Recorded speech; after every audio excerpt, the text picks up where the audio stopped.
Prologue.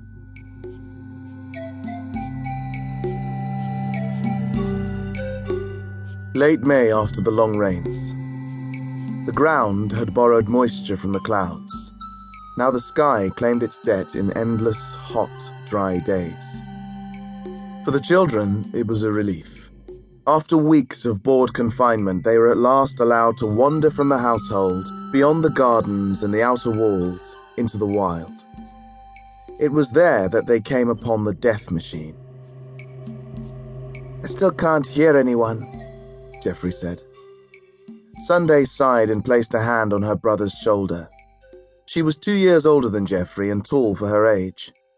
They stood on a rectangular rock, paces from the river that still ran fast and muddy. "There," she said. "Surely you can hear him now." Geoffrey kept a firm grip on the wooden aeroplane he was carrying. "I can't," he said.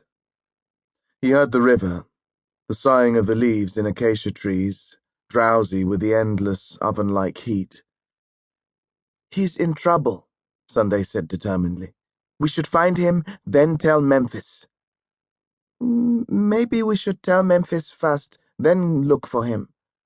"And what if he drowns first?" Geoffrey considered that unlikely. The waters had gone down compared to a week ago, and the rains were petering out. Bilious clouds patrolled the horizon. Thunder sometimes bellowed across the plains, but the sky was clear.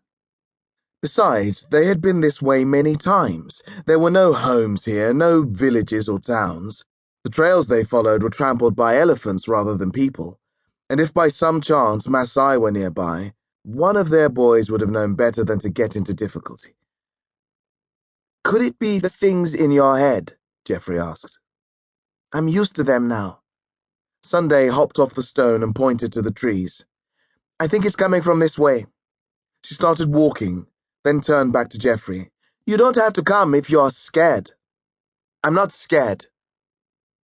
Watchful for hazards, they crossed drying ground and boggy marshland.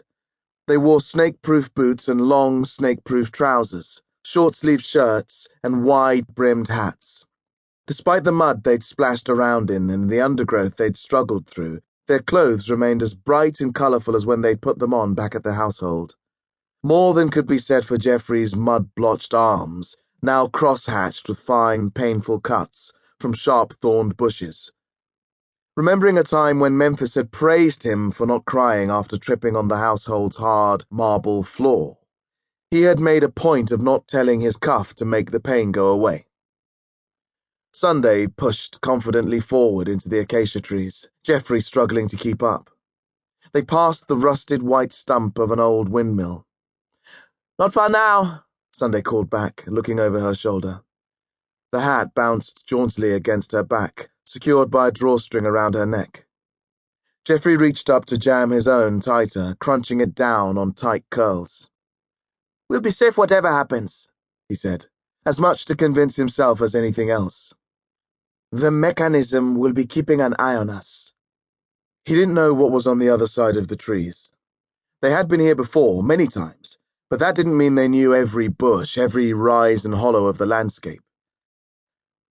"Something's happened here," Sunday called, just out of sight. "The rains washed this whole slope away, like an avalanche. There's something sticking out." "Be careful," Geoffrey cried. "It's some kind of machine," she shouted back. "I think the boy must be stuck inside." Geoffrey steeled himself and soldiered on. Trees fretted the sky with languidly moving branches, chips of kingfisher blue spangling through the gaps. Something slithered away under dry leaves a metre or two to his left. Thickening undergrowth clawed at his trousers, inflicting a rip. He stared in jaded wonderment as the two edges of torn fabric sutured themselves back together. "Here," Sunday said. "Come quickly, brother." He could see her now. They'd emerged at the edge of a bowl-shaped depression in the ground, hemmed in by dense stands of mixed trees. An arc of the bowl's interior had collapsed away, leaving a steep rain-washed slope. Something poked through the tawny ground.